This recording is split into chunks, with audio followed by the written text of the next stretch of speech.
Welcome to the AlphaWarrior Show. We're excited to share diverse perspectives and expert insights with you. Please note that the views and information expressed by our guests are their own and do not necessarily reflect those of the AlphaWarrior Show, its management, or our partners. Each of our affiliates and sponsors and partnerships is a separate entity, and their opinions are their own. Today's content is provided for information and educational purposes and should not be taken as specific advice, whether it be financial, medical, or legal. While we strive to present accurate and useful information, we cannot guarantee its completeness or relevance to your specific situation. We provide all information as is and encourage you to consult with a professional advisor to address your specific individual needs. Your use of any information from this broadcast is entirely at your own risk. By listening further, you agree to identify and protect the AlphaWarrior Show and its associates from any claims or damages arising from your use of this broadcast content. Changes to this disclaimer may be made at any time and will be done effectively immediately upon posting or broadcasting. Thank you for tuning in, and we hope you find the episode both informative and thought-provoking. Listener discretion is advised.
Welcome to the next generation of warfare, psychological warfare.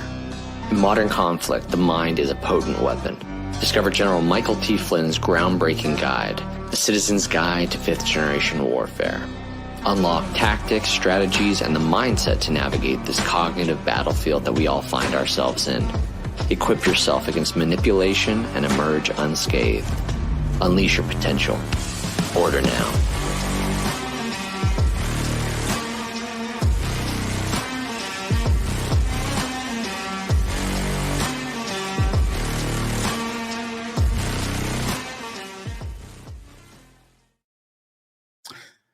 The dark web's deadliest cult inside the 764 nightmare with BS investigates.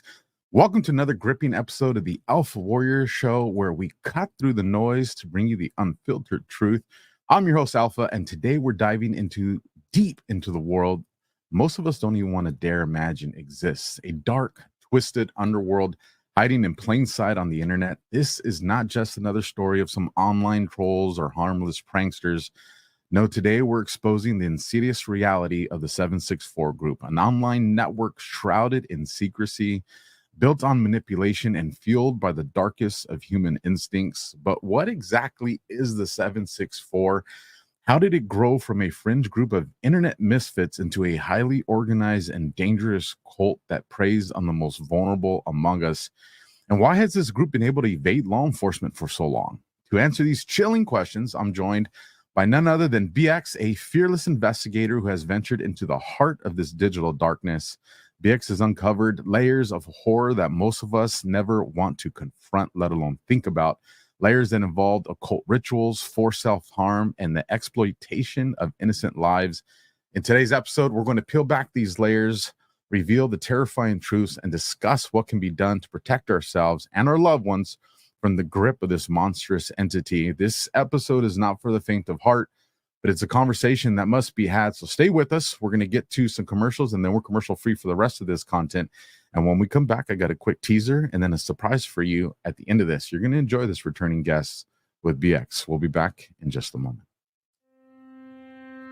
Science proves that a healthy immune system is the body's first defense against the smallest of ailments to the most catastrophic.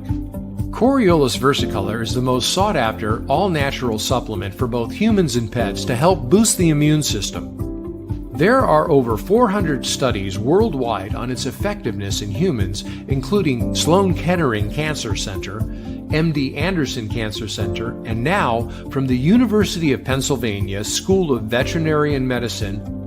Together, we can help reverse this terrible tide now plaguing your loved ones and give them the immune-boosting supplements that they need. I'm excited to announce my all-new mattress topper. In the times we're in, I wanted to bring you the best affordable mattress topper ever. So I took my two best technologies and combined them to make the ultimate mattress topper. And now you can get it for as low as $69.98. Queen size, only $99.98. It all starts with my famous MyPillow foam that provides you that overall full body support. Second is the individual comfort supports that give you an amazing custom sleep experience. It's like it's made specifically for you. The queen size alone has over 14,000 comfort supports. This is the perfect mattress topper to improve any bed. New bed, old bed, your guest beds. Get them for every bedroom in your house. Go to mypillow.com or call the number on your screen. Use your promo code to get the all-new My Mattress Topper for as low as $69.98. Queen size, only $99.98. Don't delay. Order today.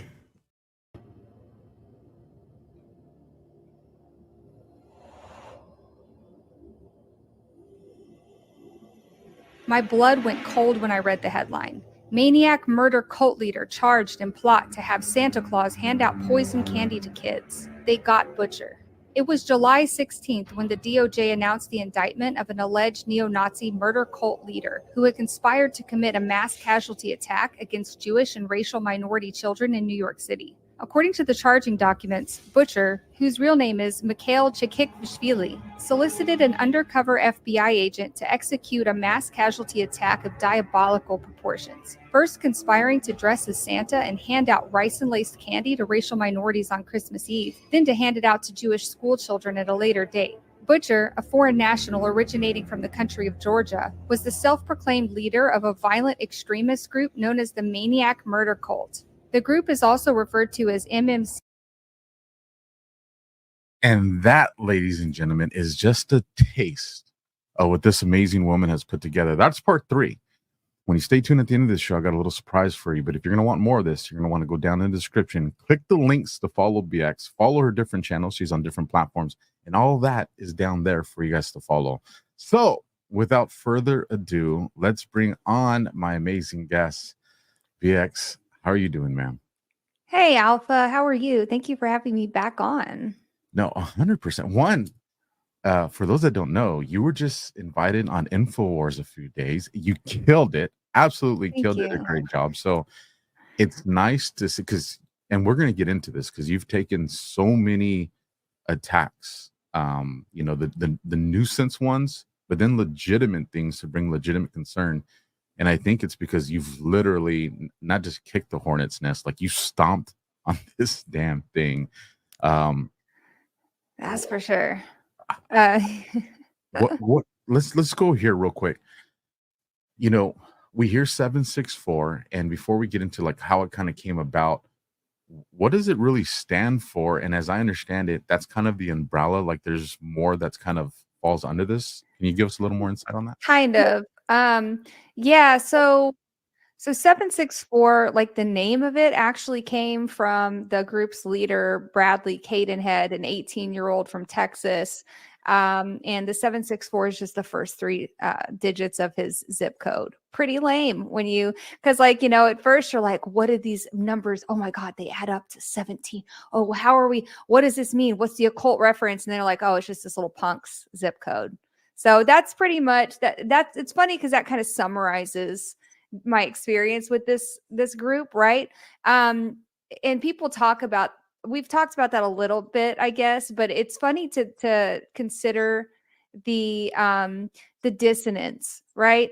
I have people tell me this all the time when they start looking into it themselves, and they're like, man, like what they're doing is so horrific. I mean, it has destroyed children's lives. It has led to children's deaths. Like it is so insanely demonic and horrific. Like it's the worst thing you could even imagine. And then but at the same time, some of these people are just like dumb kids. And when they start tweeting at you, you're like, these people are actually so stupid. Like and it's hard to like fathom, right?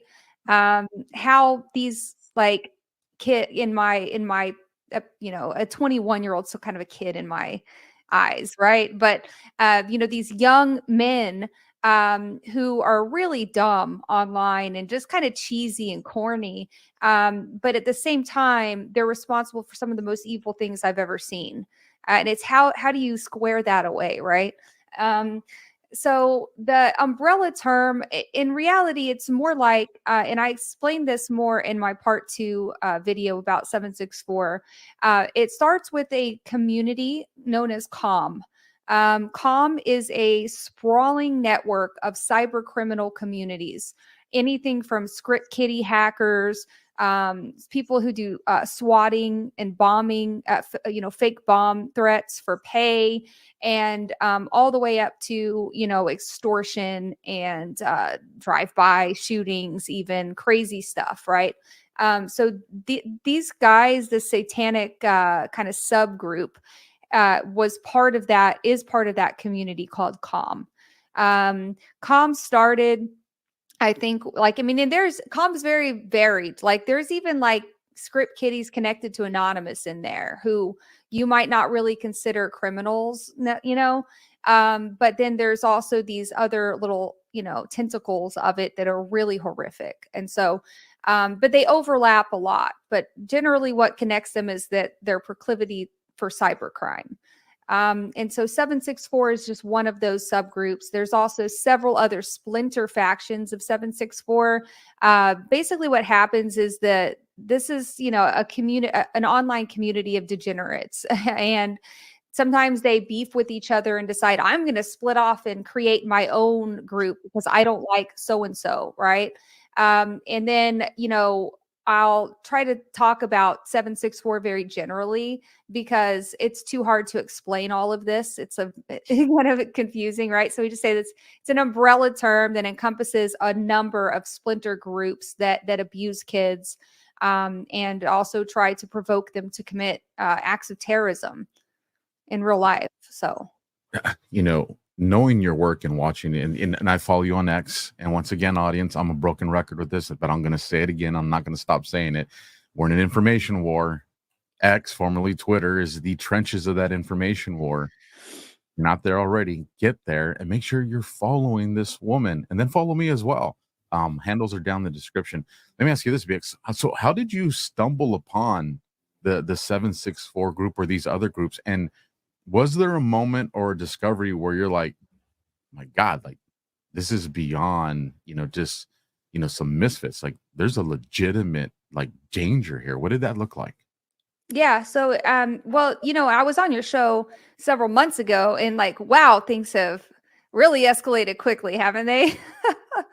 So, I think it was pretty soon after I went on your show, actually, because I think the first time I came on was to talk about my part 1 of my mini doc, the Where is Jade part. And in that video, I do discuss I do discuss 764 briefly because we already knew about this group because I'd been researching Order of Nine Angles, which is a satanic neo-Nazi terrorist group. It's international. There's a lot of activity, though, within the U.S., and these are the people who Jade Parker had believed were provoking mass shootings and other acts of accelerationist terror, terrorism. And so when I was investigating all of that, it's like I started to see this other community. And what's crazy is that we knew about the arrest of Angel Almeida, a really, really sick Order of Nine Angles adherent who was arrested on gun charges, and they ended up uncovering a trove of child pornography and other exploitation content. And that's, I think, that's the first time anybody ever saw any of this was when he was arrested. But at the time that he got arrested, nobody, like the mainstream news, the police didn't come out and nobody connected it with this other group yet. That didn't happen until I think September of 2023, when the FBI, the IC3 put out a press release warning parents and just people in general about this group. And when we saw that press release, we were like mind blown, like, oh, okay, yeah. So we have been seeing this kind of stuff connected to these communities. And now we have a name for it, the 764, right? And then even after that, though, I hadn't seen a lot of it. I avoided a lot of it in Discord. I don't want to join a Discord and see that kind of stuff. So, and beyond that, I hadn't had a way into the community to see it. It was kind of just a shadowy border that we were seeing. And that changed whenever the Kyle Spitz saga happened back in late January, early February. There was a viral video of a man named Kyle Spitz. His stepdad shoots him. He's like, shoot me. And then he does it, and it's a funny video because you're just like, what is happening? This is so chaotic, right? Ended up clipping his ear and he was fine. And everybody pretty much just kind of was like, okay, that was an interesting video. But what I noticed was that there were victims in the comments trying to connect him to 764, which obviously, since that was already on our radar, that was oh, let's focus in on this. And that's when I was able to kind of map out their network because they were attacking the victims online, who were speaking out. We were able to find them, find their Discords, find their Telegrams, and map out their network. And that's when this whole thing kind of just opened up and laid itself out for us. And that wasn't just for us either. The Kyle Spitz situation was a really bad day for those guys because one of their main criminals just went viral. And so, that really pushed it into the public purview and allowed us it basically gave us a striking surface to kind of go after them. And after that, the arrests just started to come in and they started falling like dominoes. And I know that there have been at least a dozen arrests. I think most of those are already public and we're kind of tracking them through the criminal system. Some of them are overseas, which makes it harder. But the FBI, I guess maybe it has something to do with the Kyle Spitz thing going viral, but they actually started to take it very seriously. In fact, I think that, it seems to me like the FBI was maybe we're about to face a PR disaster or something, you know what I mean? Because of, it's out in the open now. We have to actually take action. And so, we've seen them going after these guys hard. It seems like they have an entire task force dedicated to it because of how quickly they're getting these guys arrested. I would think that the DOJ is probably in a position, especially with the FBI, that they're like, we've been taking a lot of heat. In the past, we've only had to really rally against, a few tinfoil hat people here and there. But this new wave of alternative media and podcasts and, virtual town halls and these platforms, this can, like you said, this can turn into a PR nightmare very bad right. if we don't get ahead of it. And with that, I think you're kind of touching on this a little bit, but I mean, you've investigated some evil ass people, which has definitely put you in the crosshairs. What keeps driving you to do this knowing, the inherent risk of it, and what kind of sacrifices have you had to make already? Um, I mean, seeing them get arrested drives me. Like, for one thing, I've noticed that by drawing these guys out into the open, which they can't help themselves. It's like these guys, they really are. When we're talking about like shadowy provocateurs who may have like an intelligence agency behind them or some kind of like nefarious political agenda, those guys don't usually reveal themselves, right? They're harder to look into, which is what we've seen kind of with a lot of the Order of Nine Angles stuff. But with these guys, what drives them is their sick satisfaction and their need for notoriety, right? They're notoriety seeking. And so because of that, their egos will not let them just leave me alone or leave the victims alone. They draw themselves out into the open. So as much as they attack me, that just gives us more ammo to go after them, right? Because if somebody threatens my life, I make police reports about that, and and then they open cases. And there was an arrest made in the UK. One of these guys who'd been threatening me was one of Kyle Spitz's friends, and he had come out and basically just been like, "You have 30 minutes to remove all of your tweets about Kyle, or I'm going to have your house shot up," kind of stuff. I'm gonna kill and rape you, and all, just the worst stuff. Obviously, I have to, make police reports about that, and maybe just a few weeks later, he was arrested, and he had actually been planning a murder when he was arrested. So, that drives me, right? We're seeing these guys go down. We're getting through to parents. That's another thing, is that I've seen so many victims and so many victims' parents that I've talked to who really just had no idea that their teenage kids were dealing with, most of them knew their teenage kids were dealing with mental issues, right? Depression and, it's typical, sometimes typical stuff, sometimes maybe more than typical. But none of them knew that they were being targeted by these groomers, these criminals, right, who were extorting them. And so I think that getting this through to parents and,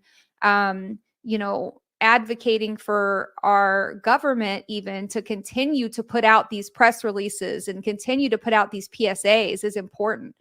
We need people to kind of understand what's going on so they can protect their kids from it. I can't protect your kids from this. I'm doing what I can already, but this really needs to reach the parents so that they can kind of, really understand the scope of this and take action on their end. So I think that that's what drives me. And yeah, there has been considerable sacrifice and risk on my end. I've been a big target, it's crazy seeing my face in their Telegram channels, and they're saying, find this person, and we have basically bounties on me. There was an entire Telegram channel at one point devoted to trying to find somebody to murder me. And they were describing it in detail. Like, this is exactly how you're going to murder her, with a hammer and then a knife. Like, it's pretty crazy. They're not happy that we're talking about them. They're not. And, this is a different nature of group, but the concept and motivation is the same thing that I see the way gangs operated when, I was working against in the gang unit. It's this, our power comes from the fact of intimidation. Why do gangs continue to exist? And it's because the people that are local to them, that live in the same homes with them, the same communities with them, have this fear. Well, the second I say something, that they're going to kill me, they're going to harm me, or they're going to harm somebody that I care about. There's going to be a consequence to me speaking out. And what I would always tell people back then is, listen, nothing is a guarantee, and I'll never guarantee that absolutely everything we can do is going to protect you, because that would just not be true. Law enforcement can't just sit at your door 24 hours a day. And I think especially this audience knows certain things that you need to have in your home in order to protect yourself. And that's a different conversation, which you're very good at yourself. But in this, what I would always tell them is, I've only seen one person that's ever been harmed through retaliation. And the reason being is because it's the easiest one for us to investigate the motive, who's behind it. And then there's additional consequences where we can put people away for the rest of their lives. And they know this. So when they see someone like you who just continues to operate in the face of what they're trying to, instill fear, this is not just challenge kind of the ethos of their group, but it also challenges them knowing that, okay, this is something that can actually take us down. This is something that if it gets traction and people are aware of, they know what to look for. People know how to educate their kids. And we're going to come back to this. I want to make sure when we wrap up this episode, we cover on what parents can do to protect. But before we kind of peel back the layers of these groups, one thing I do want to ask you is, what is something in like a moment in your investigation where you saw something that just kind of just shook you to your core, where you were like, okay, like I have to bring these horrors to light? Do you remember anything like that? Yeah. My heart like sinks kind of when you say that, but yeah, no, I have seen really traumatic stuff. Sorry. Yeah, no, I have. I think the most powerful thing though would be having parents. Sorry. No, it's like I having parents come to me. I had a specific parent kind of come to me and say, this happened to my daughter. Thank you so much for talking about it. We've been going through hell. My entire family has been doxxed and swatted and attacked by these guys for a really long time. And thank you for helping. And then I kind of developed a relationship with that mother. She's unfortunately overseas. And so she's been having a really hard time connecting with the FBI. I don't really have, like, I'm not a Fed. People act like I am. I'm not a Fed. Like I will put cyber tips on these guys when I see illegal stuff, obviously. But I tried my best. I mean, I was calling field offices trying to get help for her because, she's overseas and, she's like, I don't know how to get in touch with investigators in the US where her abusers are and where the central investigation is. And so I kind of embarked on this journey with this parent trying to get justice and for her daughter. And her daughter was a victim of Kyle Spitz. So I think that it was really powerful seeing how it had torn families apart and how it had affected their whole lives. Like, it's not just this one kid, it's her siblings, it's her parents, it's her community. Seeing how many challenges they faced getting law enforcement to help them in their country was really powerful. And, I realized that it's one thing to be like, yeah, I want to see these guys go to jail for life. Yeah, yes, that's the goal. Right. But even then, like, they have victims that are always going to be victims. They're always going to have to deal with that horror that they went through. And so really that to me was like the precipice of, we need to get this information to parents, and we need to get this information to journalist outlets, media outlets. We need HBO making documentaries about this, right? We need every parent in the country to see what this is and know how to avoid being a victim in the first place. Because once these kids are victimized, there's no going back. They're a victim for life. And so I think that's kind of what drove me to start really advocating for not just getting these guys arrested, obviously, so they can stop victimizing people, but also getting that message out to parents so that they can avoid that happening to them. And I think that this other parent, she's really passionate about that as well. She wants people to see that, I think that there's a stigma that goes along with having a child who's been abused like that. Like, a lot of people think, her parents just weren't doing a good enough job. And actually, it's not just that that's untrue, but it's complacency, right? If you bury your head in the sand and say that would never happen to my kid, right? I want to show you that these are normal people that this happened to. These are people who just had a moody teenager who locked themselves away in their room and they didn't know. They didn't know. And so, if you're complacent and you say that'll never happen to me, I think that's very dangerous. I want people to know that it could happen to them. And that, this isn't just an issue of absent parents. It could happen to you personally. I know where let me say this. You would have made a hell of a detective. But like you just knowing your work and your drive, you would have been a hell of a detective. I want you to know that. The other thing I want to say is you've stepped into a realm that 99% of the world population will never see. Like, and the reason I say you would make a great detective is most people at their first, exposure to this would have ran the other way and said, I'd never want to see something like that again. And it's understandable because it's that horrific. And one thing that I knew from being a cop and seeing, you learn what the evil is that really exists. Not the stuff that's in movies, not the stuff that's in books or magazines. You've got to experience what I got to experience and see, like, all right, this is a living, breathing nightmare that exists out there. And I think I always had this saying that if the vast majority of the public knew the evil that's really out in the streets, nobody would let their kids out of the house.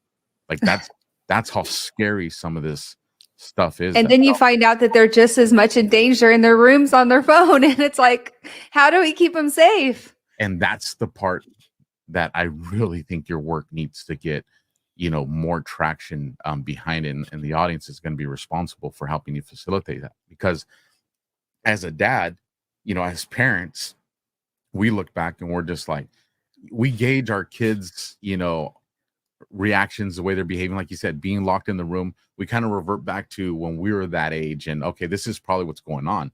The thing is, the dynamics changed in what's available to them. And like you said, this nightmare could be right on their phone, their tablet, or their computer in the safety of their home. And I just want people to realize that this is very, very real. And as we go through this and we dive deep into this sinister evil, you guys are going to hear what they're about and how they operate. But don't just stop there. Ask your kids questions, you guys. Don't think because your kid has a smile on your face that something might not be going on. So with that, let's dive into this group and kind of how they operate and what you've been able to uncover. Because I don't want people to think that this is just, just some online cult. Like, no, there's a real evil here. What have you learned? Like, how do they recruit their members? Yeah, so I want to share this with you. I mean, you might have already seen this tweet that I put out, but this came out just the other day. It was a Canadian PSA. So this is the RCMP put this out, and it looks a lot like the one the FBI already put out, but this one is actually updated. It's RCMP reminds Canadians about violent online groups targeting youth. And it's a really good description of the 764 network. It talks about all their various names, which is great because, people hear 764, but now you know what other kinds of names they might go by: CVLT, Court, Harm Nation, Leak Society, all the various numbers there that you see. All of these things are very important for parents to know. And then if you go to the tweet thread there, there's another image that talks about the warning signs, a very detailed warning signs here saying, it actually specifically mentions occultism. They're demonstrating a newfound and abrupt interest in questioning or rejecting moral constraints on their behavior, together with an interest in Nazism, school shootings, serial killers, or occultism. Family pets or other animals are being harmed or die. You notice a family pet is avoiding or fearful of your child. So these are really specific indicators they're releasing that could indicate that your kid is part of this specific group, because this group is very focused on getting kids to self-harm, cut themselves, and hurt their pets and hurt their family members, their other siblings even. And so those are really important, right? Writing in blood or what appears to be blood, covering their skin, going through bandages. These kids are basically, drawing satanic symbols in blood on their walls. They're cutting satanic symbols into their bodies.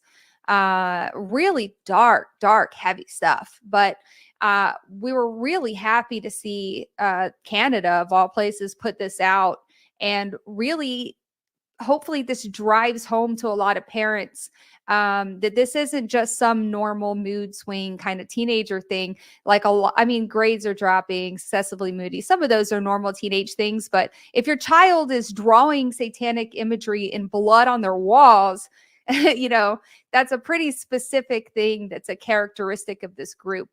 And so the more that parents can be aware and understand, what this looks like, the easier it will be for them to identify exactly what's going on here. You can see there that they talk about receiving anonymous gifts and items delivered to your home. Sometimes they're doing that as a harassment, or sometimes they're sending kids razor blades. And sometimes the razor blades are hidden in like items like clothing. And so these guys are doing some really, really egregiously awful things to kids. And so, this is one example of what I would say a good PSA looks like. Very detailed. As disturbing as it is, it's very detailed on how to look out for these guys. It's definitely scary.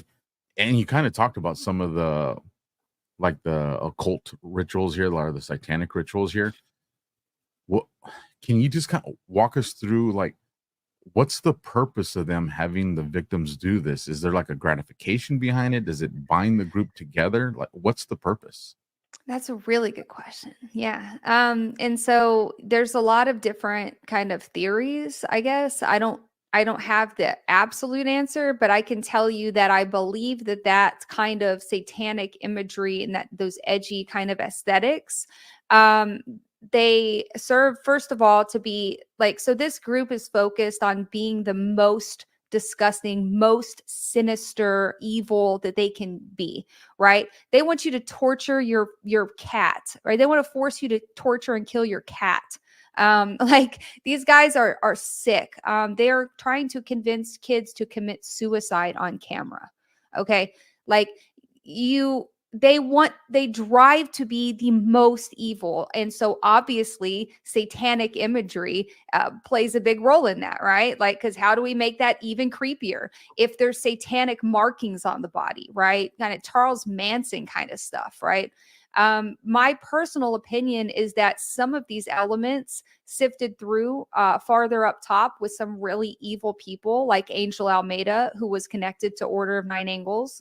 And I think that there are some other elements connected, deeper connected to Order of Nine Angles, specifically to the ultra-violent U.S. Nexian Temple of Blood, which is a chapter of Order of Nine Angles here in the U.S., which is hyper fixated on violence and child abuse. I believe that these people kind of set this ball in motion and created like what you would call a gang that was focused on initiation practices and acts to build rank.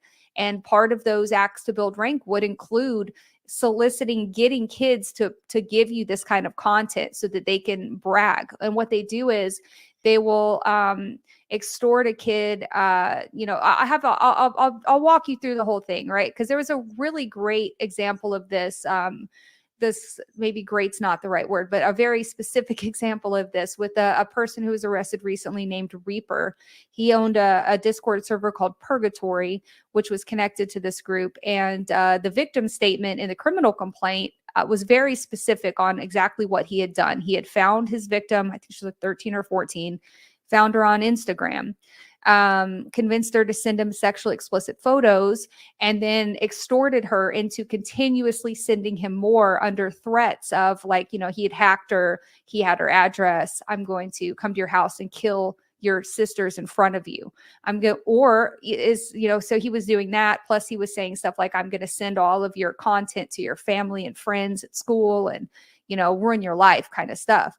If you don't want me to do that, you're gonna carve my name into your arm with a razor blade and take video of it. You're going to kill your pets. You're going to kill your cat on video. And these kids are pleading with them not to do it, but they're extorting them. And so after they get that content, they create what's called a lore book, where they're putting these channels on Telegram with all of that abuse content in it to just harass and further extort the kids.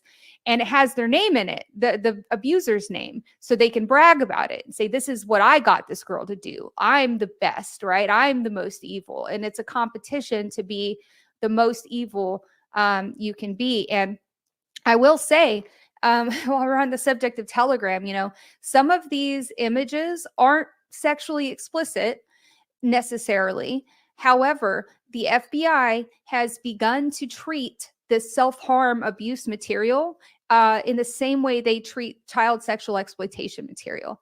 There's really no difference in the eyes of the FBI if you're getting a kid to sexually exploit themselves or you're getting them to murder their pet or cut themselves on camera. That's all considered sexual exploitation. There's almost always a sexual component to it, but they're treating this as its own. They basically expanded the definition of child sexual abuse content to include this because it's something that's so new and so horrific. That's the group's MO. I will say that they do also try to solicit suicides. They try to get kids to commit suicide on camera. The most evil things that they can do is that's what they're going to try to do to claim superiority in the group. You pretty much you answered my next question, because my next question is, given the graphic content, the blood rituals, everything, all the unimaginable cruelty that you've witnessed, I was just like, how do they maintain this, their victims being silent? But it seems like you pretty much explained it: extortion, threats of harm, and all these, other, harming their family. I mean, it's just, Well, in the case of Reaper, the little girl didn't take it lying down. She did try to tell people. She found his address. She went to the police, and he retaliated against her by calling. This guy was an idiot, because what he did was he retaliated against her when she tried to fight back, and by sending her self-harm images to the Department of Family Services in her state and creating what he thought was an anonymous tip to try to get her in trouble, which actually ended up getting him arrested. This guy was a 26-year-old, so he was an adult, like a grown-ass man. We're not going to, sometimes you're dealing with 13-year-olds abusing but this was a grown man. So he ended up getting arrested. I think June 14th was when the DOJ put out that press release about his arrest. And that complaint really had a lot of great information, kind of very descriptive information about exactly how this stuff looks, how it plays out in the eyes of your kid or the victim. You need to talk to these federal components when you have a chance and let them know, at least I can speak of 5 years ago. Hopefully times have changed. But I have reservation in thinking that on the law enforcement side, when it comes to investigation. But I remember the mentality of us, whether it was, if you weren't working cyber crimes, if you were just a regular detective or a guy pushing a black and white, and you heard about, there's this stuff, you really did write it off as, man, this is just the internet, some kids being dumb.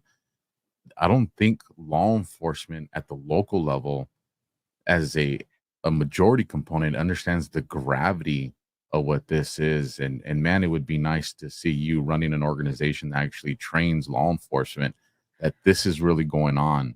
And it's really dangerous.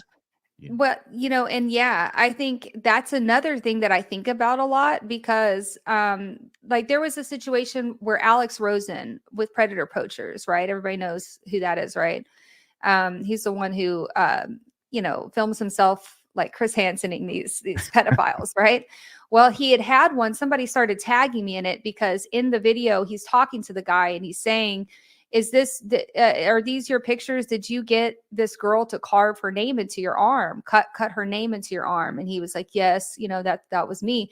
So that was a situation where okay, this guy could be part of this group that's on the FBI's radar. How do we get that information to the local police so that they don't just write it off, so that they escalate it to the FBI, right? Because that started to stick into my mind. How many of these guys have been arrested but they haven't been connected to this this group because the police just didn't even know that it existed, right? So yeah, and that's the thing, is that a lot of these situations, in that case, it might have been, a local person local to them. So if it's a person local to them, then the police, obviously, they're the ones who deal with it. But if the victim is in a different location or a different state, which is usually the case, luckily it gets escalated to federal, and then it gets handled by the field offices that, I guess, I somehow know that they're connected to the group. But yeah, if it's a local person abusing another local person, then that might go under the radar. We might never even know that that person was part of the group. And that's important, because we want the FBI to get a search warrant on their phones and try to figure out who they're talking to, so we can take down more of these guys. Absolutely. Like, I'm not a huge fan of the FBI, right? But if I can help take down one of these people and get them off the street, like at any cost, we need to absolutely, these people need to be removed from the face of the planet, right? They need to no longer be in public. And I completely agree with you. Yeah, I'm not a fan of the FBI. I think everybody understands that. But this is also something this is not a political issue.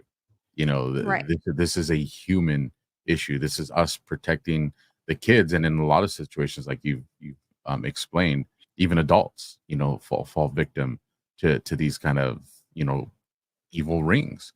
And that's true. I should point that out, that there are victims who are not underage. They're still usually pretty young, but there have been, 18, 19, 20-year-old victims as well. And that's still just as important to note, I guess.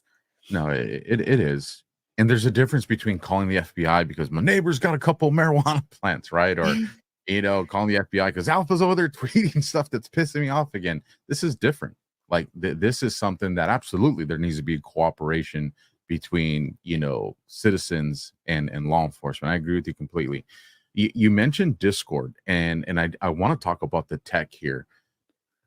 How does 764 and these groups use these gaming platforms? How does it make it effective for their dark purposes? Like, is it because of the encryptions? Is it because it's not super popular beyond like a certain, generational group? How does the tech play into this with these guys?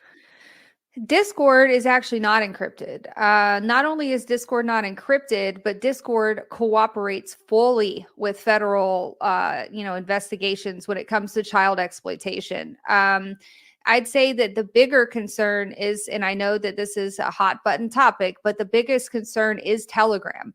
I will tell you right now that I have seen with my own eyes Telegram refuse to comply with a federal request to remove child exploitation. And that specific case was the same mother I was telling you about, who I became close with, whose daughter overseas was a victim.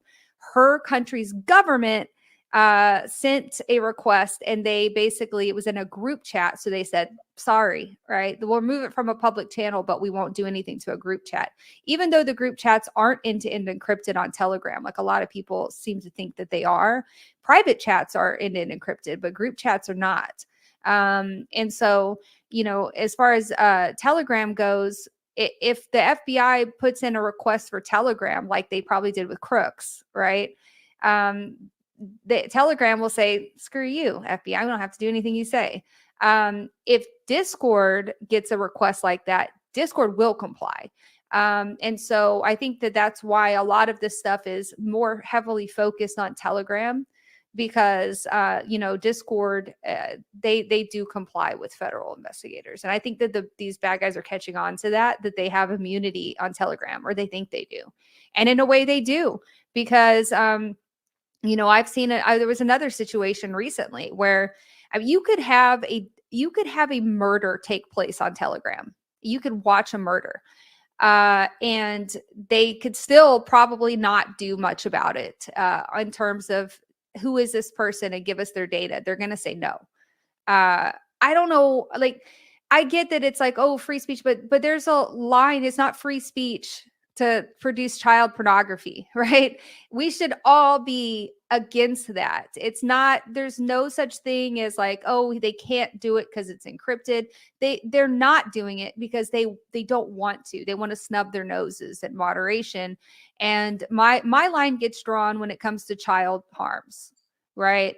When someone is abusing a kid or sexually exploiting a kid, that's something that I think that the platforms need to take very seriously, and for not just to protect themselves from getting arrested, but for humanity, because it's the right thing to do. I know it's hard for these tech moguls to do the right thing, right? I don't, not personally a big fan of any billionaire tech mogul personally, but I'm not going to sit here and try to defend the Telegram CEO when I've seen personally him allowing this stuff to fester.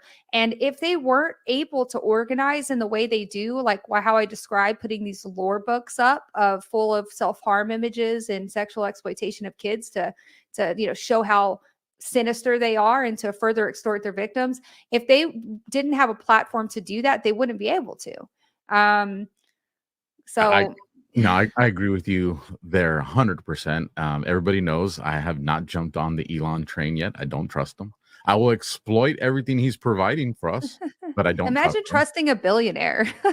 Well, I tell people, like, just look into the DARPA connections, you guys. Like, that alone should be a concern. And the tech guys that I have talked to that are very well versed on how this works and, the geeky stuff behind the scenes, have explained to me that if they truly wanted to, it's not hard to eliminate this stuff from these platforms. They know it's not hard to try, right? Like, it is hard to eliminate, but it's not hard to moderate.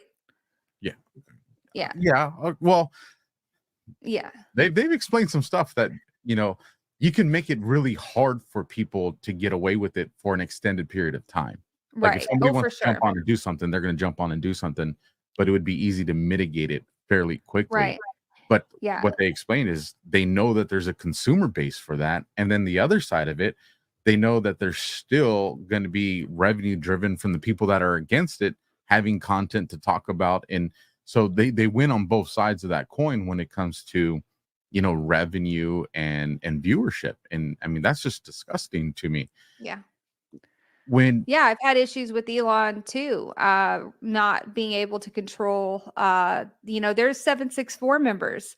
I don't know if you've seen this tweet where I'll try to find it, but there was one recently where I was like, what do I have to do to get them to ban these people who are sending me violent threats?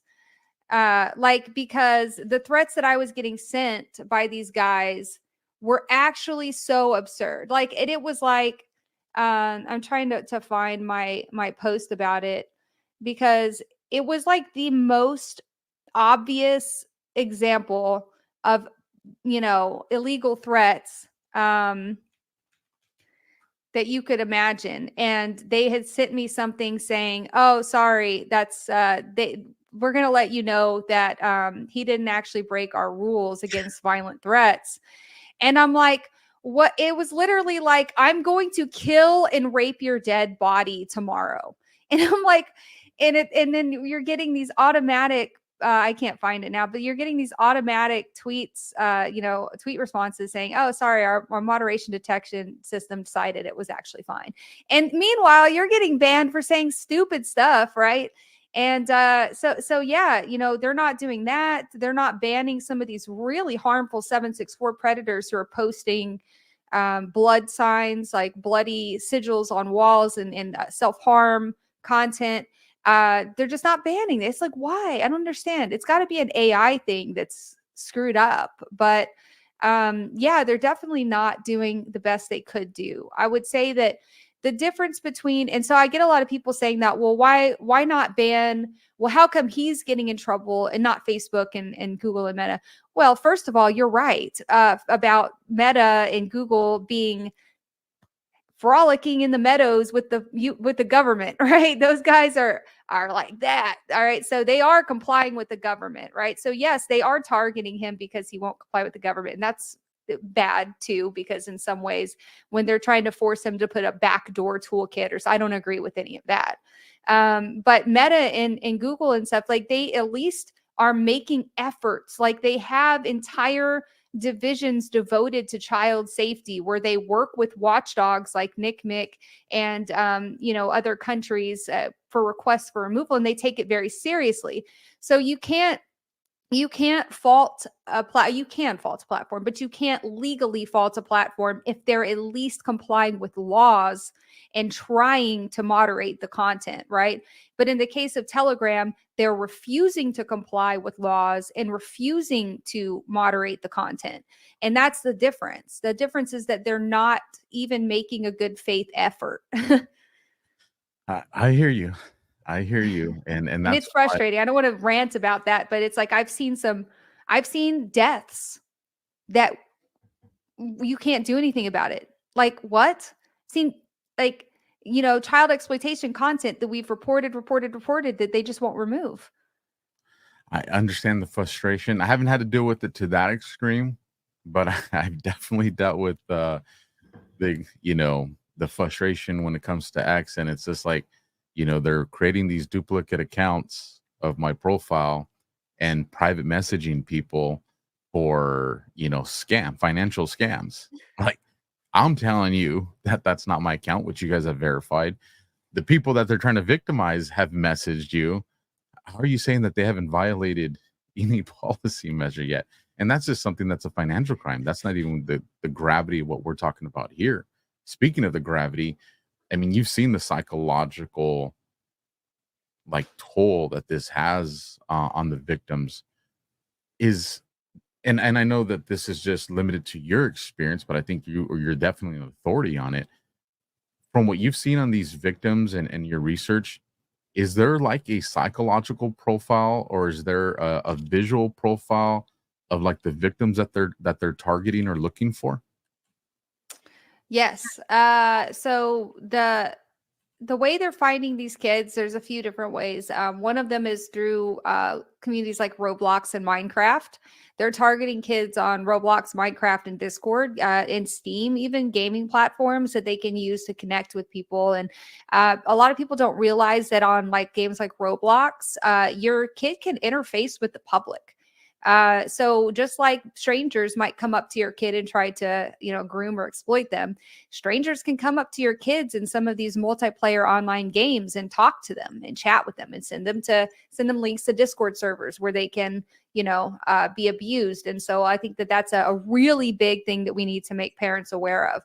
Another way that they find victims is on these communities where kids are already involved in self-harm and eating disorders.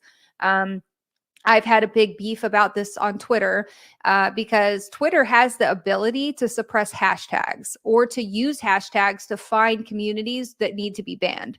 And they have done this pretty successfully when it comes to certain things dealing with pedophile communities, right? Where they're sharing child pornography using hashtags that are like code words. Well, they have the same things for these other communities that are dedicated to eating disorders and self-harm. So they're basically, so they are able to find kids, on these communities where they're already basically in a vulnerable state. So these guys go, oh, this girl's already harming herself, or this girl's already got mental issues, body dysmorphia issues that we can exploit.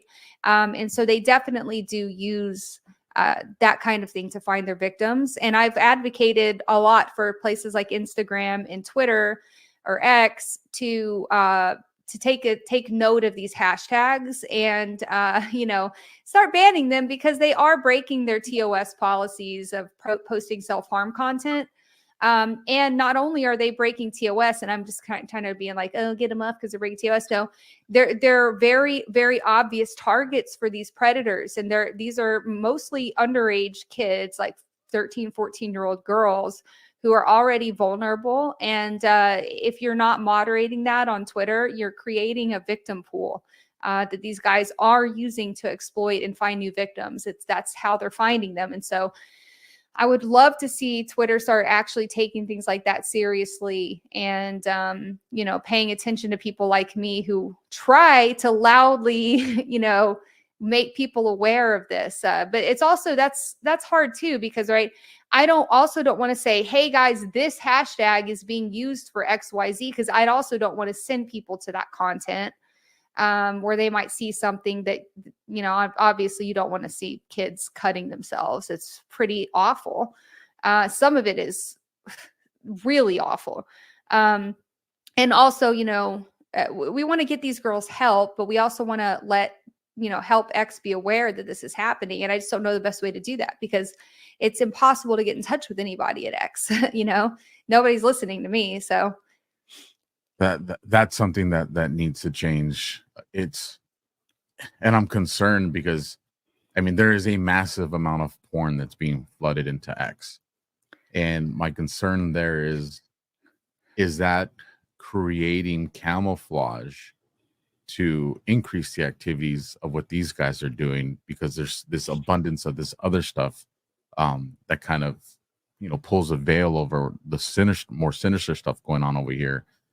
And I just think the X just needs to get rid of that completely, or create an alternative, create an attachment to X that's adult content where people can make the choice to go and see that kind of content, versus being in the timeline and, you're studying whatever it is, and all of a sudden you see something that you really don't want to see pop up. Yeah, it is not safe to look at X in public places anymore. No, yeah, I know. I just said the other day, I got irritated. I was like, I've started to just mute accounts or block accounts that post like gore.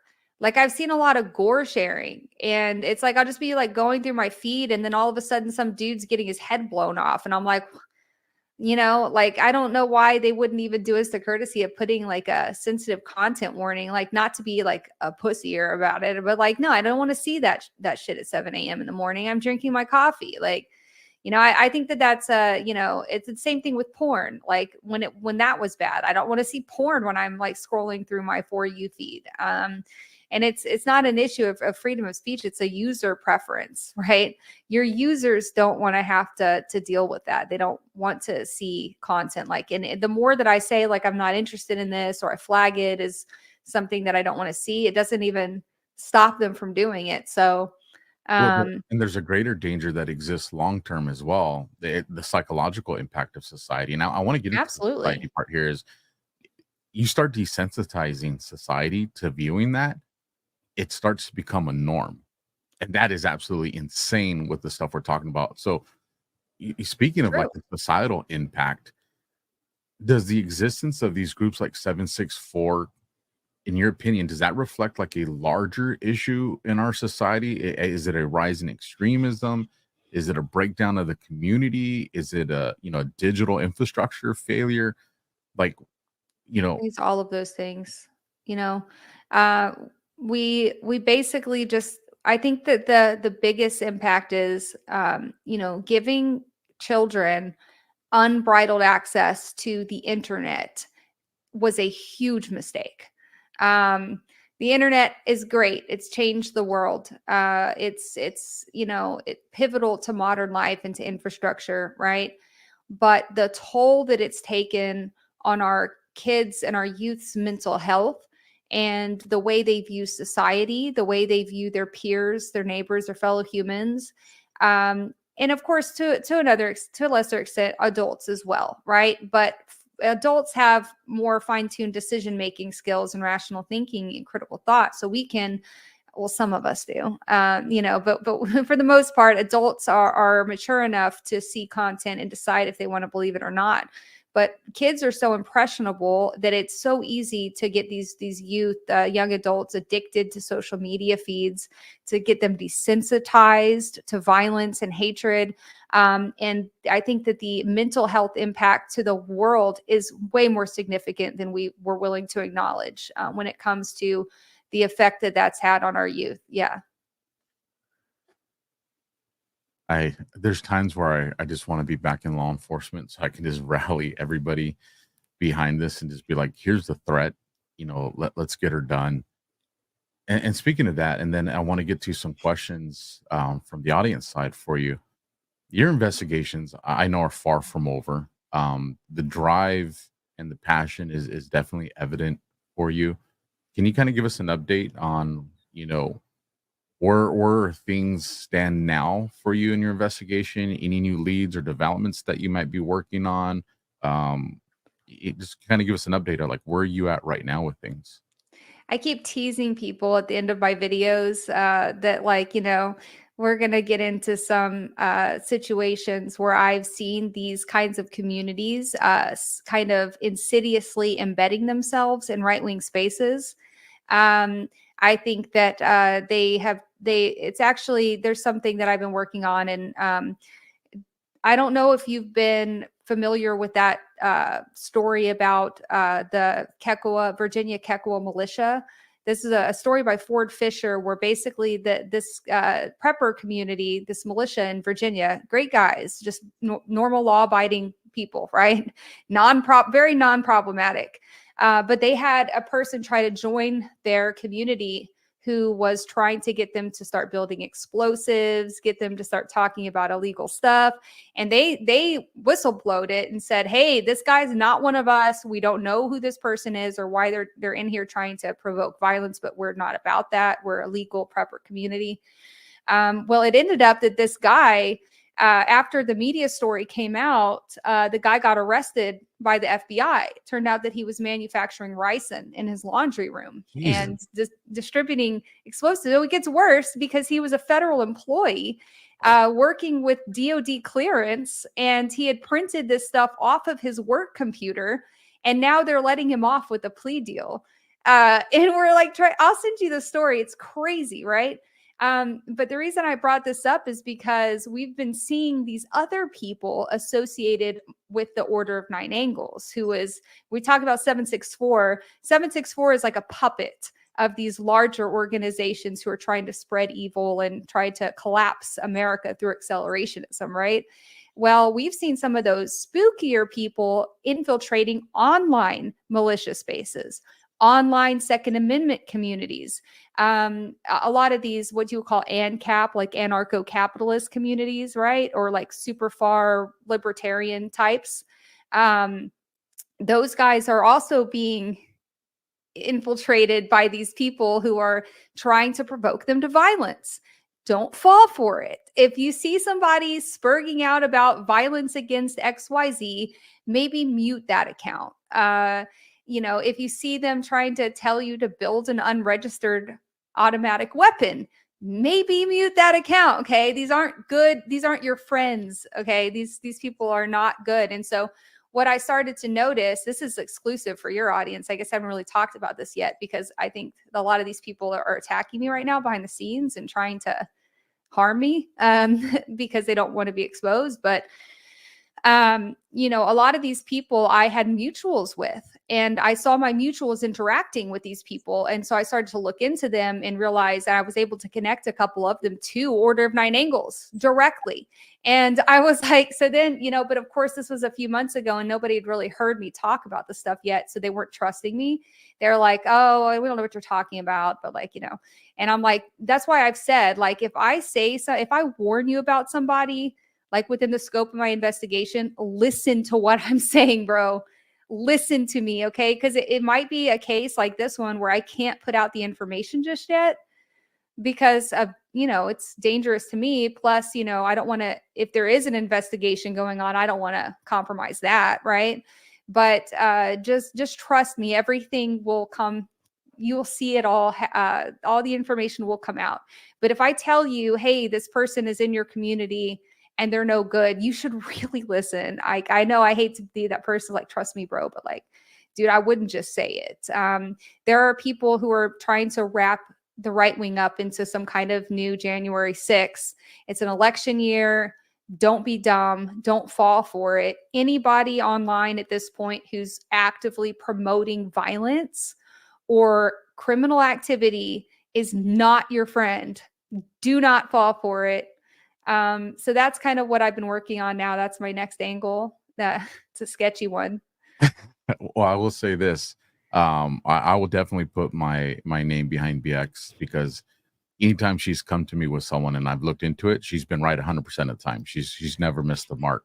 And when I've had to deploy my resources to address certain people that needed to be addressed, it was because, like I said, BX was 100% on the mark Oh, with yeah. No, so you do know what I'm talking about. I That's do. right. Yeah, those are the same people. They're not your friends. But you've seen what I'm talking about, and you've seen how connected those people are to other mutuals, and those people just they want to put their blinders on and pretend, Well, oh, she's just crazy. No, that's my friend. He's cool. It's like, you don't actually know people online, bro. You don't know who these people are. Quit the playing. the best part, well, maybe best isn't the correct answer. The karma part of this is one particular individual that you sent my way that I was going to deal with and dealt with. Decided, well, I'm going to dox Alpha, and it's Oh, one. yeah. It's like, well, dox me because that ain't going to work out well for you either. But the clown didn't do his research and ended up doxing an active working law enforcement lieutenant. They're not that good at what they do. That same person tried to dox me as somebody named like Rebecca Mulvihill or something. And I was like, we just went like along with it and like So, clowned on him. so you can imagine my grin when I realized you just doxed a working law enforcement lieutenant who, let me just make him a call and be like, hey, just so you know, this guy over here just put your house on the internet. It didn't take long for that to get remedied. Yeah, the people who do that, I'm sure some of your audience is going to be like, "Oh yeah, that sounds familiar." But people who post pictures of people's front doors as harassment are not good people. They're not. Okay, even if they claim they're pedophiles or whatever, you don't know that. Like, these guys could just be using that as a reason to dox a political opponent or somebody who's trying to expose them, maybe like myself, right? I've had people try to like bizarrely claim that I'm connected to 764 in order to like try to dox me. Like, these people's minds don't work right, right? But even the ones that you see a lot that just focus on doxing people online, they're generally not good people. There's a reason you won't ever see me doxing people online or even pedophiles. I'm not going to do that because, first of all, they deserve due process. I hate to say it. Sometimes I don't hate to say it, but they deserve due process. The second thing is that let if me they're interrupt right there real quick. yeah, Because they do. yeah, Because what if we're wrong? right, The consequence of being wrong on an allegation like that is you could destroy somebody. right. So And to mirror that, right? If they're doing something that's bad enough for you to post their front door online, they're doing something bad enough for you to actually make, a law enforcement report. And if they're a pedophile, whatever you say, you need to be actually making a report to the FBI so they can investigate it. And then if you're doxing them, they're just going to go into hiding, and then they're just going to go away, and we're not going to see them. They're going to continue abusing people through another account. So don't fall for that stuff. There's a reason why people like myself, like Alex Rosen, for example, who has a lot of arrests under his belt, you don't see him out there just randomly doxing people. We're taking action that will actually result in an arrest. So a lot of those communities, immediately I was skeptical of some of their intent, their motives, and I was correct about like the one I sent you and his network and some of the other people behind them. Some of them are connected to Order of Nine Angles. What a surprise. That was actually quite surprising to see those guys in my own mutual feeds. So yeah, I would just say be careful because some of these people are really good at blending in and they're up to no good. two last ones, and then I want to give you the final word, BX. One, thank you for this time, and thank you for your bravery. I want to make sure I don't forget to say that. And the few people that are aware that I was going to be doing this show provided some questions, especially for the listeners. And one stands out, and it kind of ties into something at the beginning that I wanted to make sure we covered. And it reads, what can ordinary people do to protect themselves and their loved ones from falling into the clutches of groups like 764? Yeah. So, like I said, monitor your kids' online presence, helicopter the shit out of your kids. You need to have every password in your kid's phone. You need to be able to, in an instant, take that phone and see every person they're messaging, right? In addition to that, because kids are sneaky, and especially nowadays, kids are getting very tech savvy. You need to have a good enough relationship with your kid that you can trust them to talk to them about these things when they get old enough to understand. Just like you would talk to them about sex or about, non-consensual sex, or if they're being abused or something at school or in real life, you need to have that talk with them about online grooming. You need to talk to them about how these people operate with like love bombing tactics, right? And trying to get you to turn away from your family and friends. And when they're old enough, you need to show them what these people are capable of. I think the kids are capable of being scared straight to an extent, right? Like, this is what could happen to you. This is what could happen if you got extorted, if you got, this is how it could destroy your life. And you really need to talk to your kids. I would love to, people have recommended I write a book about this for parents that just really kind of covers like how to talk to your kids about these things so that they know they're talking to a bad guy, right? You don't need that way. You don't need to be there all the time because they already know, oh, this is the type of person that I've been warned about, right? Who could hurt me. Not going to say that that's 100%, way to avoid this, but it's definitely, you're giving your kid a heads up, just like you would teach your kid not to talk to strangers on the street or how to avoid getting kidnapped, right? You need to teach them how to avoid predators online. Other than that, I would say also read these PSAs that the FBI and the Canadian police are putting out that give you very specific details on things to look out for, like warning signs. This might not even just your kid might, you might have a son, you might not have a daughter who's self-harming. You might have a son who's being indoctrinated into some kind of radical neo-Nazi ideology, and they're trying to get him to go commit a school shooting. Like, there's warning signs you can look out for. And you need to just be very attentive to what your kid's behavior, if your kid's behavior is changing and how that might relate to something that they're doing online without your knowledge. I really hope you put that book together. And when you do, you let me know so I can push it. Here, I'll give my final word and then I'll turn it over to you. My final word is, I know the bad guys are going to watch this, especially because they want to find ways to target you. And I want you guys to know, I'm speaking to you directly, that this is my friend and this is one of my allies. And that if you try to continue to create chaos for her, I will continue to use the resources available to me and my network to make sure life for you is unpleasant. So think about that before you try to target this amazing person over here. VX, is there anything from our conversation today that you want to make sure the listeners remember and take away? Or is there anything that we didn't talk about that you want to make sure that they hear? And then after that, please let everybody know where they can find you, where they can follow you, and how they can support you.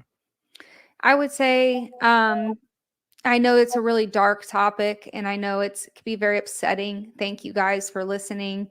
Sorry for, I know it could be a really hard topic to talk about, but I want people to know that like we're winning. We are winning. These people are not winning. They're getting weaker and weaker. We're hearing about more arrests every day. The reason they're attacking me and other people who assist me is because they're scared, because we're shining a light on them and they thrive in the darkness. So we can't just turn our backs and say, that's too dark, I can't. You have to shine a light like on them, right? And keep that light on them to fight them. That's the only way to fight them.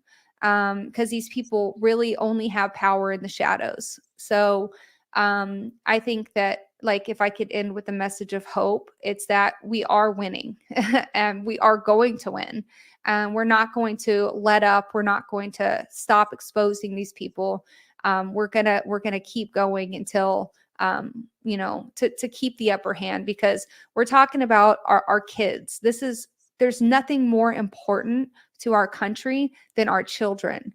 The future leaders of this country, we have to keep them safe, and we have to have brave people who stand up and fight. Even though, like, I get shadow banned on X, I get banned on all kinds of talking about this, the algorithm goes boom, and so I thank everybody who gives me an outlet to talk about this, because it's something that most social media, whether intentional or not, it suppresses this information because of the nature of the content.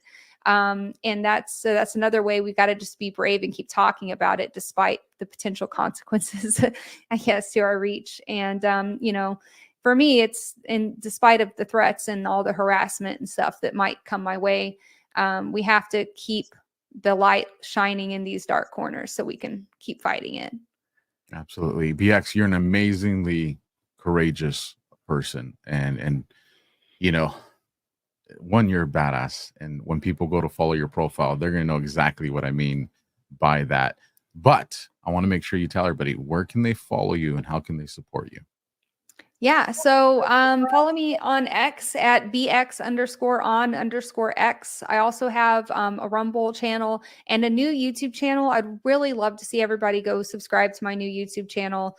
It's BX Investigates, and you can watch my 3-part mini doc. There's a part 4 coming up soon, so that'll be there.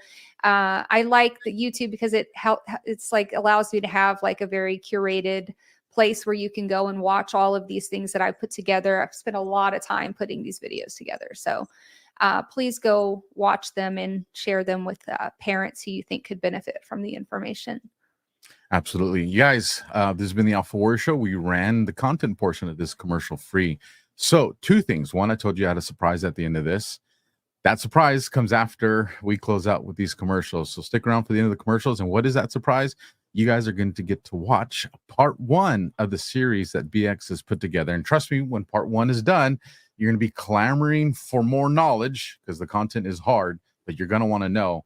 So if you want to watch part 2 and you want to watch part 3, down there in the description is the link so you can go watch it on YouTube and subscribe, or so you can go watch it on Rumble, including the links to follow BX on X, you guys. So stick around, support the people that support this show, and then do me a solid. Once you follow BX on social media, send her messages. Let her know how much she's appreciated. And if you have ways to help or volunteer, let her know as well. So with that, you guys, Semper Fi, and I'll catch you guys on the other side. See you tomorrow.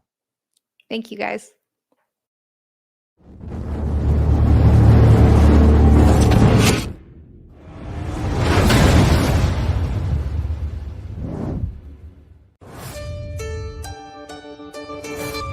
Are you worried about the effects that higher inflation rates will have on your investments? Are you trying to secure your retirement savings against losses, but you notice that inflation is a hot topic these days? But how dangerous are low inflation rates on your retirement savings? An inflation rate of 2% may not seem like much, but it means that prices will just about quintuple over the lifetime of the average American. And 4% average inflation rate means that something that costs $1 when they're born will cost $23 when they die. That demonstrates the danger of even low inflation rates. So when it comes to gold and inflation rates, many investors want to know whether inflation rates have an effect on gold prices. What history indicates is that over the long term, increased inflation should lead to correspondingly higher gold prices. From September 1971 to August 2020, gold grew 7.5 times as much as inflation. Not only can an investment in physical gold help protect your assets against the damage done by inflation, it can also help grow the value of your retirement portfolio over the long term. If you're looking to protect your retirement assets, why wait until stock markets crash and gold begins to rise in price? Science proves that a healthy immune system is the body's first defense against the smallest of ailments to the most catastrophic. Coriolus versicolor is the most sought-after, all-natural supplement for both humans and pets to help boost the immune system. There are over 400 studies worldwide on its effectiveness in humans, including Sloan Kettering Cancer Center, MD Anderson Cancer Center, and now from the University of Pennsylvania School of Veterinary Medicine. Together, we can help reverse this terrible tide now plaguing your loved ones and give them the immune-boosting supplements that they need. You ask and we listen. We're finally bringing the most requested offer ever. Get the queen-size premium MyPillow, now only $19.98. MyPillow is made with patented adjustable fill. It adjusts to your exact individual needs regardless of your sleep position. It helps keep your neck aligned and holds its shape all night long so you get the best sleep of your life. But that's not all. Get our 6-piece kitchen or bath towel sets only $25. Our brand new mattress topper as low as $69.98. Get our famous MyPillow bed sheets for as low as $25 and so much more. So go to MyPillow.com or call the number on your screen. Use your promo code to get huge discounts on all MyPillow products, including the premium queen-size MyPillow, only $19.98. That's the lowest price ever. Don't delay, order today. From all of us here at MyPillow, thanks America!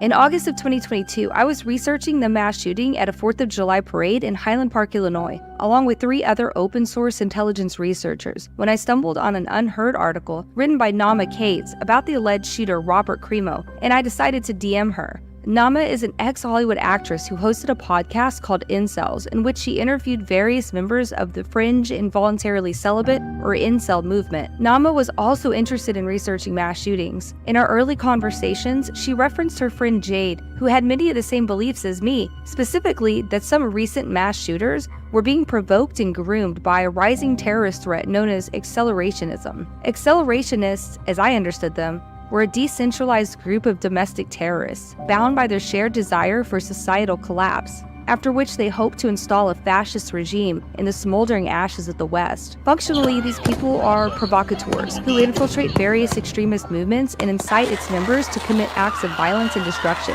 as well as nonviolent political activism to facilitate this end goal of collapse. I didn't know this at the time, but Nama's friend Jade was the military intelligence contractor specializing in counterterrorism who was responsible for identifying the accelerationist threat for the first time and sounding the alarm on it, or attempting to.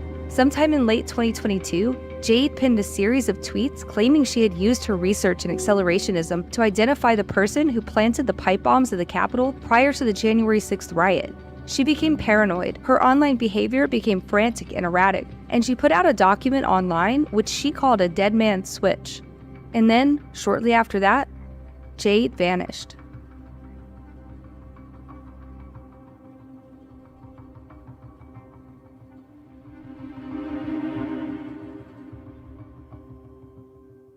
Robert Crimo, the alleged Highland Park mass shooter, was a musician known as Awake the Rapper. He had hidden clues within an alternate reality game that he developed sometime prior to the shooting. We believe this could hold the key to decrypting his manifesto, which was a 27-page book containing nothing but numbers. I believed I'd found a hidden code within one of Robert Crimo's MP3 files. The code was hidden within the spectrographic information of the song, using a technique known as steganography. When I shared this finding with Nama, she was very interested, and she mentioned, unbelievably, that she and her friend Jade were doing the exact same thing with the exact same song file. And remember, I still didn't know who Jade was. It was just a passing reference in a conversation with a relative stranger. And so it didn't hit me at the time that Nama was sharing our open source research with a military intelligence asset who was investigating the same mass shooting in the same bizarre way. As time went on, Nama and I shared our thoughts and research on a variety of related issues, and our relationship remained cordial and collaborative for some time.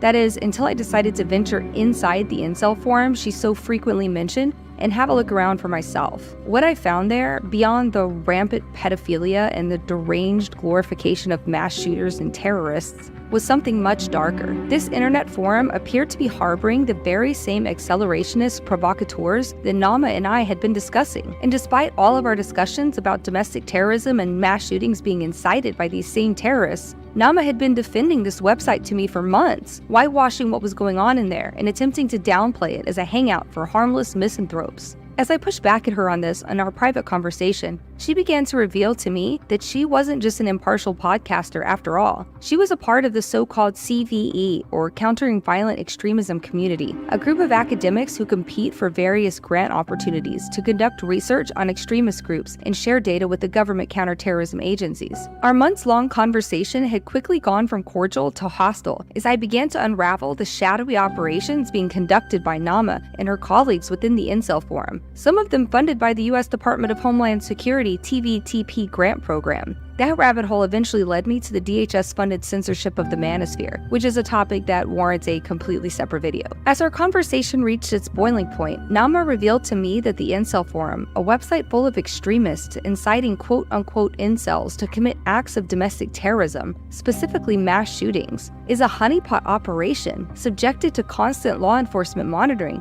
and used to make arrests. Except the ones being arrested weren't the obvious terrorists, some of whom had been using the site for years and had amassed hundreds of thousands of posts attempting to incite terrorism. No, the ones being arrested were the largely mentally ill, neurodivergent misanthropes that were unfortunate enough to wander into this honeypot. But wait, hadn't Nama told me that she understood the threat of accelerationist terrorists, and that she'd also been looking into the role of those provocateurs in mass shootings? My mind wandered back to her friend Jade. Who was this person? Going off nothing except for a first name and an association with the CVE academia community, I began to search for her identity. I searched, and eventually, in a stroke of luck, I stumbled upon an old tweet of Nama's regarding the Highland Park mass shooter, in which she tagged a now deleted Twitter account called Unmoderated. Purely on a hunch, I decided to search the Wayback Machine for this Twitter handle, and by another stroke of luck, I found that this Twitter was associated with someone named Jade Parker. Unfortunately, there were a lot of tweets to peruse from this account, and it would take some time, but now at least I had a name. An internet search of Jade Parker returned a few articles about accelerationism, along with a guest appearance on The Team House, a podcast hosted by two former Rangers that featured interviews with veterans and military experts. In this interview, Jade Parker, a former military intelligence contractor working for the Army's Joint Special Operations Command Group, described her role in conducting cyber warfare operations against ISIS. After detailing her extensive credentials and storied career fighting terrorism, she began to discuss her novel research in the field of accelerationism. In particular, she stated that her peers in counterterrorism research were mistaken when they declared the Capitol Hill protesters to be accelerationists, and said that the more likely scenario is that the January 6th crowd was exploited by accelerationists, seeking to further divide the country. I have never been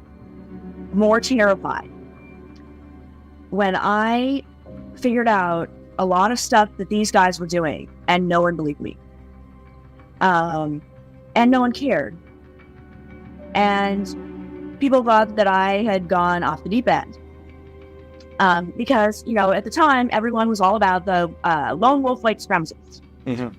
Lone wolf white supremacists this, everybody's a white supremacist, and as everyone was gradually kind of proven wrong about various things, then the definition of far right very much expanded beyond what it had been before, which is fascism and militias. The purpose of counterterrorism efforts is the preservation of the stability of the United States and people who want to overthrow the government. Jade is perhaps being overly generous to her colleagues here, implying that they made a mistake, as opposed to an intentional conflation of accelerationist terrorists with the right wing. Later, I would come to believe that Jade had a tendency to do just this, to assume the best in her colleagues and in her government. This is a woman who spent a long and accomplished career unquestionably believing that the people she was taking orders from were the good guys. Jade further claimed that accelerationists had infiltrated a number of fringe movements in an attempt to manipulate its members and repurpose the group for its own sinister agenda, which was to accelerate the collapse of the US government. Among these movements that were infiltrated by accelerationists were QAnon, the January 6th protests, and the incels. It suddenly made sense to me why Jade would be working with someone like Nama. She was researching the terrorists that were controlling the incel community, the ones that incited them to commit mass shootings and other acts of domestic terrorism, all within an internet forum that Nama later admitted to me was a fed honeypot. Did Jade know this? I returned to her tweet archives, hoping to find something to help me understand what was going on. What I found was a series of increasingly frantic and bizarre tweets. It seemed that Jade believed that she had been double-crossed by her colleagues in counterterrorism research, that they had stolen her novel research on accelerationism, repurposed it for their own agendas, and then ousted her from her own community. Her colleagues had taken her research and modified critical aspects of it, such as conflating the January 6 protesters with accelerationists, and it presented her research as such before Congress. As her tweets became more desperate and disjointed, she made some alarming claims, stating that she had used her research to determine the identity of the person who planted bombs on Capitol Hill on January 6, along with their associated network. She teased that she hadn't given the name to anyone yet, and that it was information worth $100,000 to the Department of Justice. She posted this alongside a Google document link, which she referred to as her dead man switch.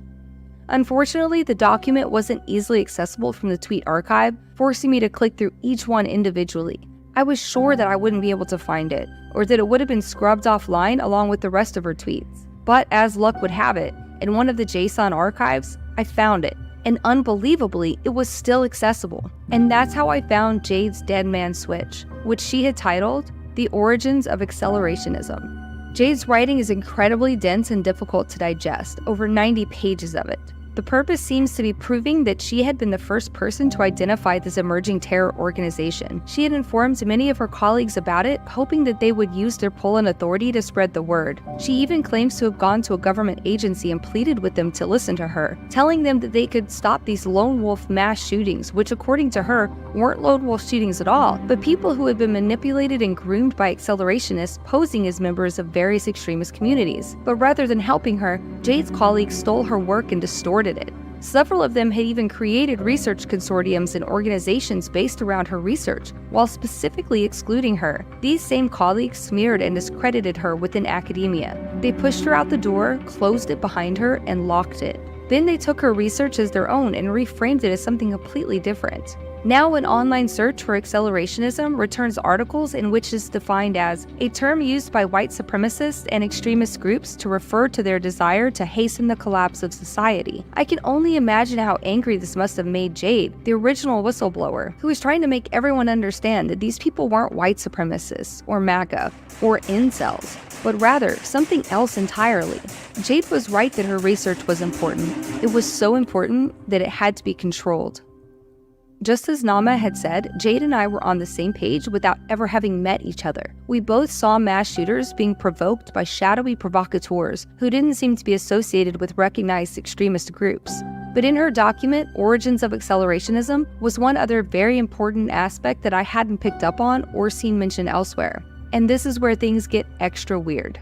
Jade believed that a spooky satanic cult was key to understanding the accelerationist movement. The Order of Nine Angles is a fringe satanic neo-Nazi movement which has been framed as a decentralized satanic organization obsessed with ritual murder, pedophilia, and other sinister practices. But according to Jade, there's more to the story. O9A members use manipulation, trickery, and deceit to get unwitting people to do their sinister bidding. These unwilling patsies are called opfers, and they're often linked to extremist groups like neo-Nazis, white supremacists, and even to fringe movements like QAnon and the incels. See, members of O9A infiltrate these communities, posing as fellow ideologues. They select specific members as opfers and provoke them to commit mass shootings, acts of domestic terrorism, and other crimes. The bigger goal of all of this is to exploit media bias and deepen the divide between the US political right and left wings. So they may, for example, pose as a white supremacist to convince another member of the group to target a black community in a mass shooting, or an anti-LGBT person to commit a shooting at a gay bar, or an incel to commit a shooting at a university, using an AR-15 of course, which Jade identified as the accelerationist weapon of choice due to its unique ability to trigger gun control debates.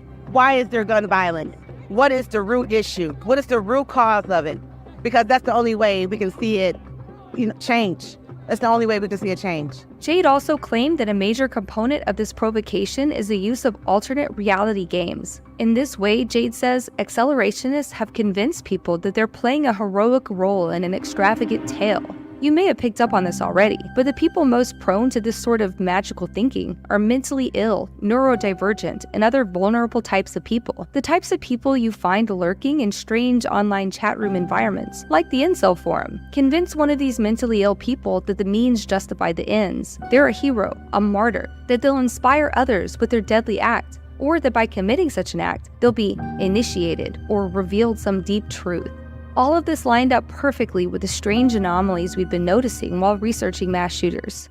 A 20-year-old kid found on the floor of a women's bathroom at a Colorado amusement park suffered from a self-inflicted wound to the head. Turns out he had quite the weaponry on him. AR-style rifle, semi-automatic pistol, explosives.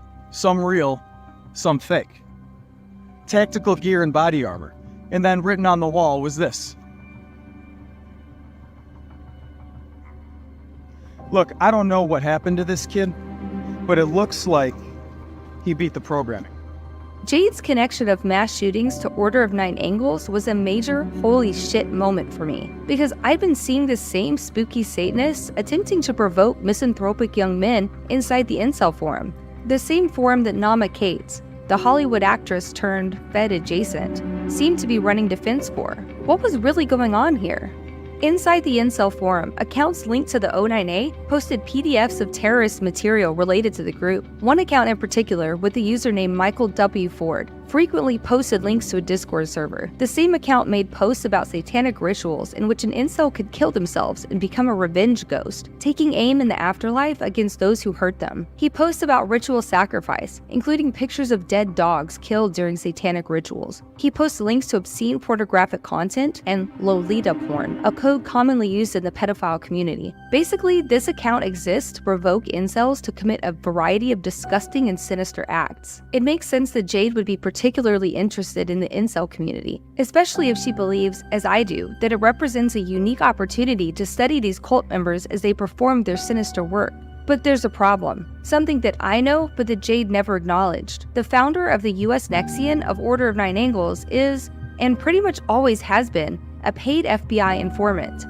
Joshua Caleb Sutter played an important role in establishing the white supremacy movement within the US as it currently exists today, and he was a paid informant pretty much the entire time. He was an informant for at least a decade before he formed the Temple of Blood, which is the US Nexion for O9A. Joshua Sutter had also been identified in multiple court documents as the informant responsible for sting operations that brought down other accelerationist terror cells, like Atomwaffen Division and the National Socialist Order. Though this information is by all accounts public, it has never been publicly acknowledged in the mainstream media, despite occasional mentions of O9A in the news. Recently, the FBI linked O9A to a self-harm and pedophilia cult, which they called 764. The group is responsible for using platforms like Discord to convince children to self-harm, send explicit sexual material of themselves, and even commit suicide. The FBI claims that this cult is an offshoot of O9A and recently congratulated themselves on finding and arresting the ringleader of the group in Hawaii. But O9A chatter about the incident reveals that many of them believe the 764 cult members are actually opfers, and others believe it's purely a Fed op, representing a concerted effort to link the group to the O9A in an attempt to further demonize the group in the eyes of the public. It's odd that Jade Parker doesn't specifically discuss January 6 in her document, considering that she spams it alongside her tweets claiming to have identified the group responsible. Is Jade implying that Order of Nine Angles were the provocateurs that incited the protesters that day? I can't say I'd be too surprised. If there's one odd theme that keeps popping up all over the place in my research, it's Satanism. Now, if we pull back the next layer of the mysterious cult, Order of Nine Angles, back to before the federal informant founded the US branch, to the group's origins, we find even more spooky people involved. David Myatt, who is widely recognized as one of the group's founders, is a British neo-Nazi who's connected to a Cold War-era program called Operation Gladio. Operation Gladio was a covert network of clandestine stay-behind forces in Western Europe, set up post-World War II with the support of the CIA and other intelligence agencies. The tactics used in Operation Gladio were part of the so-called strategy of tension, a political policy where an atmosphere of violence and terror is cultivated within a state, with the ultimate goal of sowing fear and doubt throughout the population. These tactics included the use of assassination, psychological warfare, and false flag operations to delegitimize left-wing parties in Western European countries. The fearful population would then be more likely to embrace an overly authoritarian government, thereby exchanging their freedoms for safety. The time period during which Operation Gladio was sanctioning terror attacks throughout Italy corresponds with the origins of Order of Nine Angles, and the time period during which David Myatt led the satanic group through a period of growth. Myatt was also involved with a paramilitary neo-Nazi organization, Column 88 at the time, an organization which is widely recognized by many to be part of the Gladio networks. Gladio is mentioned several times in Jade's document for its relevance to the mythological basis for accelerationism. The connection to Satanism isn't as bizarre and unbelievable as it may first seem. Intelligence agencies have a history of using links to Satanism to undermine organizations by turning the tide of public opinion against them. Aleister Crowley, the man widely recognized as being the founding father of modern Satanism, has been argued by researchers to have been a secret agent, working for both the British MI6 and the CIA in covert operations circa World War II. In a similar manner, the branch of Order of Nine Eagles operated by FBI informant Joshua Sutter was used to infiltrate the accelerationist organization Atomwaffen Division. The integration of Satanism into the operation of Atomwaffen created conflict among its members, resulting in a fracturing of the network, after which Sutter's work as an informant resulted in the arrest of the group's leaders. Now, Jade's theory really isn't a stretch at all when you consider that the tactics of the provocateurs of the January 6th Capitol riot, as well as the general incitement of terrorism commonly seen in online chat rooms, mirror the tactics of Operation Gladio. And while Operation Gladio may have been dissolved long ago, the strategy of tension is still being used quite effectively. And all of this is occurring in plain sight, provided, of course, that we're capable of opening our eyes to it.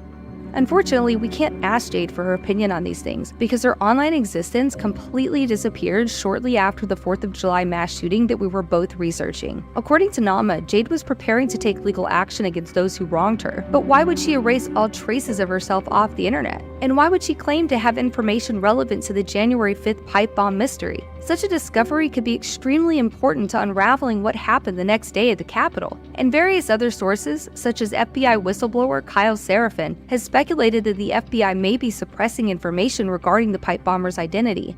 Ken Silva with Headline USA recently attempted to reach Jade, but said Parker could not be reached for comment. Her colleagues didn't respond to emails, and the FBI has refused to answer questions about its investigation. So what happened to Jade? Well, I don't really know. It's possible she was threatened by the Niners for getting too close to the fire. Around the time of her going dark, well before I had ever even heard of her, I was given an anonymous warning about this very thing, and I've come to believe this person was actually Jade, though I don't know for sure. It's also possible she went dark to pursue a lawsuit or for mental health reasons. Or maybe she came to the realization that things weren't as they seemed, and that the call was coming from inside the house. And if that were the case, who could blame her for wanting to disappear? Not long after I went public with what I'd seen inside the incel forum, Nama Cates, my only connection to Jade Parker, had an online episode of her own. She claimed that she was being gang-stalked by one of her CVE colleagues and delusionally attempted to claim that every person she was connected with on Twitter was part of some vast conspiracy against her. And then, all of a sudden, after several years of consistent and prolific online activity, Nama disappeared too. Now, all of this has left me in a strange position because suddenly 2 women who'd been researching the same exact online phenomena that I'd been researching have both vanished without a trace, and both of them exhibited alarming behavior immediately beforehand. Jade's findings seem really important, and she claimed to have information that could change the course of our country as we know it, and yet none of her colleagues have acknowledged her disappearance. Likewise, Nama was part of a Fed honeypot operation that was harboring the same people that Jade was attempting to whistleblow. And as for this short video, which really only breaks the surface of the situation, well, I just felt like I needed to put it out there into the public sphere, you know, just in case.